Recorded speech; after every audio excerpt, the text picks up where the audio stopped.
Hi friends, నేను మీ Manju. Welcome to Manju cooking wonders. ఈరోజు ఎంతో టేస్టీగా ఉండే గోంగూర మిల్ మేకర్ కర్రీ చూపిస్తానండి. హాఫ్ కట్ట గోంగూరను ఇలా శుభ్రంగా కడిగి తీసుకొని మనం ఎందులో అయితే ఉడకబెట్టుకుంటున్నామో అందులో తీసుకొని అందులోకి 3-4 పచ్చిమిర్చి తీసుకోండి. దీనిలో ఒక టీ గ్లాస్ అంత వాటర్ వేసుకొని మూత పెట్టేసి ఉడకబెట్టేసుకోండి.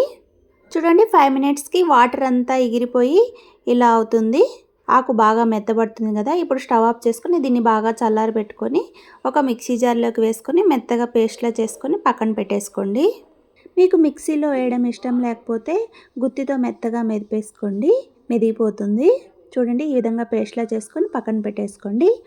మరో బౌల్లో 1 కప్పు మిల్ మేకర్ని తీసుకొని హాట్ వాటర్ పోసుకొని ఒక 10 మినిట్స్ పాటు నానబెట్టేసుకోండి. 10 మినిట్స్ నానిన తర్వాత ఇందులోని వాటర్ అంతా పిండేసుకొని ఒక ప్లేట్లోకి తీసుకోండి. తర్వాత మరో ప్యాన్లో 2 స్పూన్స్ ఆయిల్ వేసుకొని ఈ మిల్ మేకర్ని బాగా వేయించుకోవాలి. ఎర్ర రంగు వచ్చేంత వరకు వేయించుకొని పక్కన పెట్టేసుకోండి. వాటర్ అంతా బాగా పిండేసుకొని వేయించుకోవాలి. చూడండి, ఈ విధంగా కొద్దిగా కలర్ మారిన తర్వాత వీటిని ఒక ప్లేట్లోకి తీసి పెట్టుకొని అదే ప్యాన్లో 1 టీ స్పూన్ అంత ఆయిల్ వేసుకొని ఆనియన్స్ని కొంచెం మెత్తబడేంత వరకు వేయించుకోండి.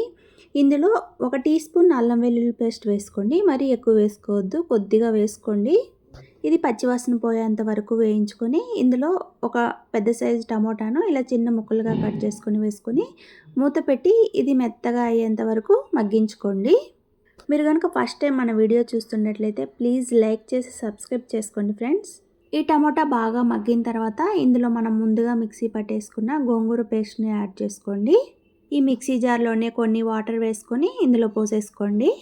ఇప్పుడు ఇందులో రుచికి సరిపడినంత సాల్ట్, ఇక నేను 1 టీ స్పూన్ కారం వేసుకుంటున్నానండి. ఆల్రెడీ మనం గోంగూరలో పచ్చిమిర్చి వేసి మిక్సీ పట్టుకున్నాం కదా, కారం చూసి వేసుకోండి.